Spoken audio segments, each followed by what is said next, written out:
Clodagh Rogers entered the Eurovision Song Contest with a merry and happy little song called Jack in the Box. However, in regards to this particular Jack in the Box, I can hardly say there's anything either merry or happy about him.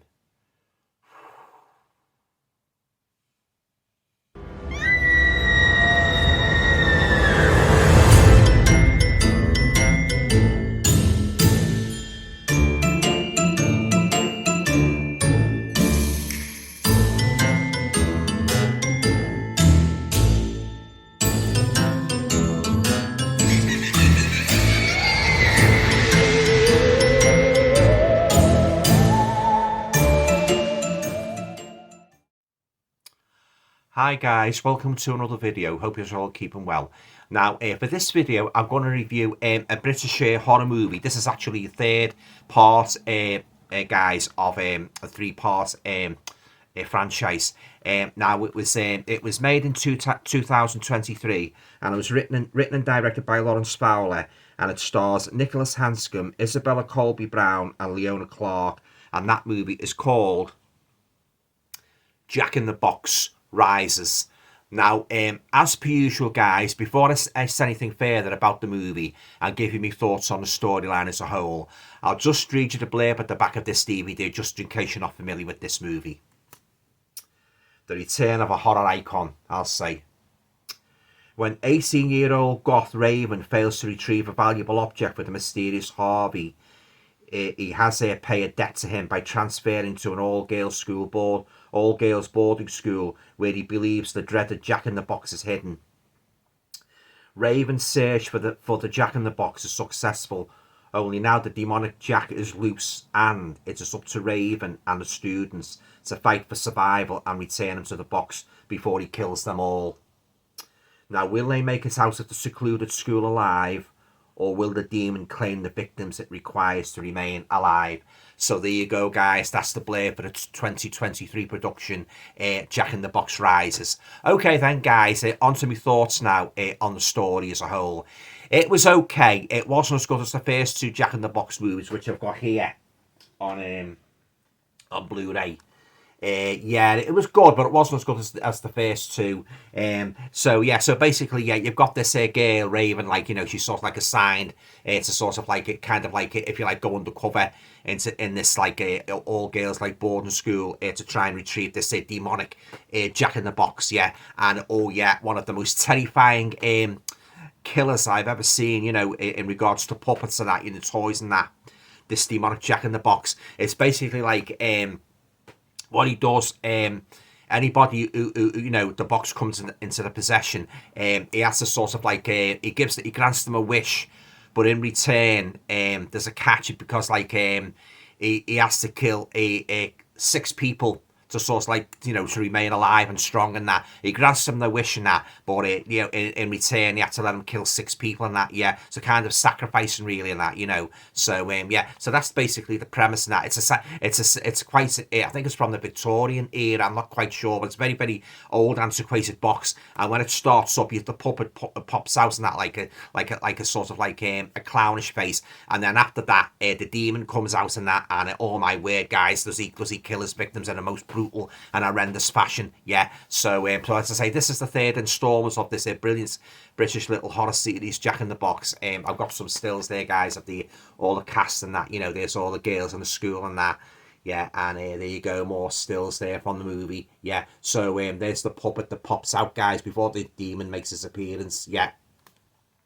Yeah, really enjoying this series, and I hope they make a fourth one. But as I say, this one was okay, but it wasn't as good as the first two, you know. So it's all the whole sort of like franchise is stemmed from the story, from sort of like when the story of the first one, when some people find this antiquated Jack in the Box buried in the ground and that, and they give it to a museum and that, and all hell breaks loose basically. And then like that's the first one, and then pretty much the same thing happens in the next one, and that, you know, you've got this old lady who's dying and that, you know, and on a deathbed, she hears about this Jack-in-the-Box and that with these strange powers, and she sort of like gets her son to try and, you know, use the box and that to sort of like keep her, you know, make her well again and that in return for sacrificing, you know, 6 victims and that, you know. And I love the part like when each time he kills the Jack-in-the-Box claims a victim, it's got like a dial on this on the box, and say he starts with number 6, it clicks down to number 5. When he kills number 5, it goes down to number 4, and it just sort of like click, and the box slams shut. So basically, when he's killed the victims, what he does, he drags them into the box with him, and the lid slams shut and that, you know. And the dial goes around and that, you know, so it's like a countdown really to the 6 victims and that, and just ticking all the victims off basically, yeah. But oh yeah, I love the creature in this and that, really very, very formidable looking horrendous demon and that, you know. And but yeah, as I say, this one, like what I didn't like about this movie, guys, it was a little bit too Americanized for me. But as in the first two, it was wholly British and that, you know, we got the feel it was a real good British horror. But I think they slipped up, guys, setting this story in an all girls like boarding school and that, because it's sort of like evoke memories of all the American horror movies I've seen over the years where they've been set in either girls' schools or boys' schools and that, you know, so that did detract from the story quite a bit. And there was some slow parts in this as well, guys, and that, you know. And we've got like as well as the villainous Jack-in-the-Box, we've got like a human villain in the form of this blondish girl. She's like the bully of the school and that, you know, and she's sort of like she thinks she's she thinks she's real something like cock of the walk and that, and she's sort of like she shoots her mouth up and tries to push all the girls around until Raven, you know, the main protagonist, she stands up to her. There she is, guys, there's the bully there. Yeah, she's a right swine, she is, and that, you know. And but it's like a Raven, she meets a match with Raven and that, you know. But I won't tell you too much about it now. I'll let you see it for yourself and that. But it's a good little horror. I say if you like your sort of like your independent, say, British horror movies, I think you'll derive a lot of enjoyment, especially from the first two. This is actually the one I've got here. I actually sent for this from Amazon Germany. I did have the DVDs like that, but when I saw the Blu-rays, like parts 1 and 2, I thought to myself, I've got to get them and that, you know. So I'll just show you the inside, guys, of this Blu-ray. It's a lovely slipcover, and there's the back there, guys. There's the the dreaded Jack-in-the-Box, the dreaded demon and that from hell. And I'll just take the slipcover off, guys. Pretty much the same artwork, guys. There you go. And then inside, you've got the picture disc of the Jack-in-the-Box. Pretty much the same, guys. Love the design of this monster, I really do. But yeah, I hope they do make a 4th one, you know. I've been enjoying this franchise as much as I've been enjoying the similar one that's sort of like run alongside it, the Humpty Dumpty franchise and that, you know. So they just made the 3rd one of that. So I'd like to see a 4th one of that as well, Humpty Dumpty. But getting back to these, guys, if you like your horror movies with creepy, antiquated boxes with cases on them and that, I think you'll love these Jack-in-the-Box movies. I could watch these again, you know, especially the first 2. They're that good and that, you know. But oh yeah, I love the demon in this, like, you know, really, really terrifying demon and that, you know.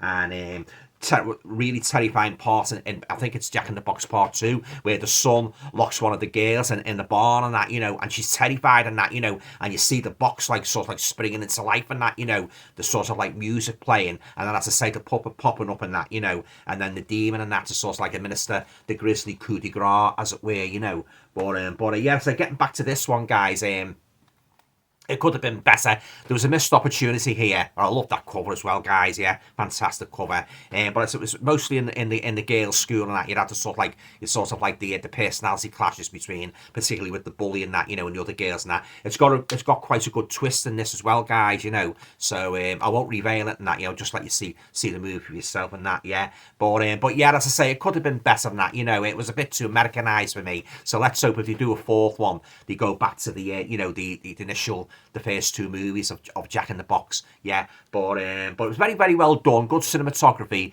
and I like the fact that like in Jack-in-the-Box 2, the old manor house where the old lady was dying, they'd converted it into this girls' boarding school and that, you know. And you've got this like this fella at the beginning, he's like a gangster, and he wants Raven to sort of like basically go undercover, as I say, to retrieve to retrieve the Jack in the Box, that, because he collects all these sorts of like weird artifacts and that, with curses on them and that, so so you've got that aspect as well in that. But yeah, good interplay between the cast and that, and it's some really genuinely creepy moments and that, especially when the Jack in the Box springs to life again and that, so there you go, guys. That concludes my review of Jack in the Box Rises. Have you seen any of the Jack in the Box movies? What did you think of them? Let me know in the comments down below. I'd like to hear your thoughts on them, but I love them, guys. I really do. And say if you can get your hands on the Blu-ray from Amazon Germany, it's well worth it and that, so, but if not, you can get the DVDs, because they're, the picture quality is good on those as well.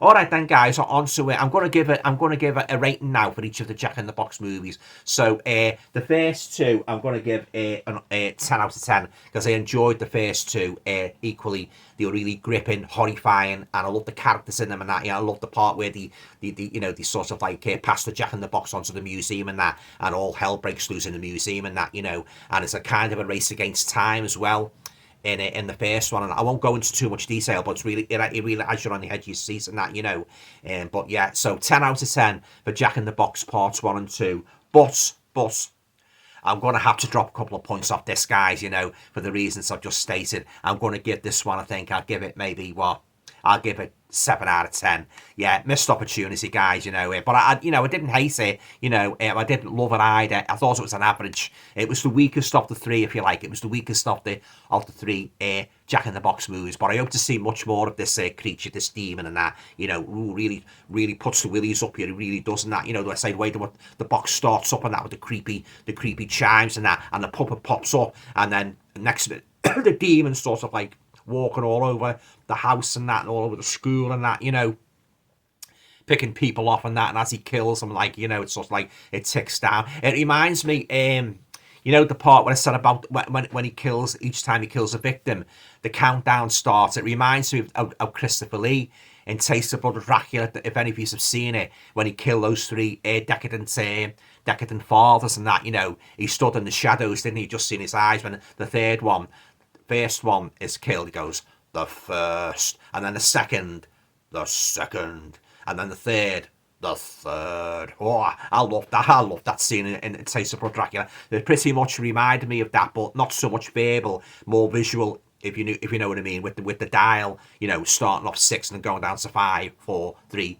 2, 1, and then they're all dead, and then that invigorates the Jack in the Box demon, gives him power, sort of like basically go on really in that, But yeah, so as I say, like, these Jack in the Box movies, they're well worth a go, guys. As I say, if you like horror movies with creepy, antiquated boxes and that, I think you'll love these movies. Okay then, guys, that's it. I hope you enjoyed the video.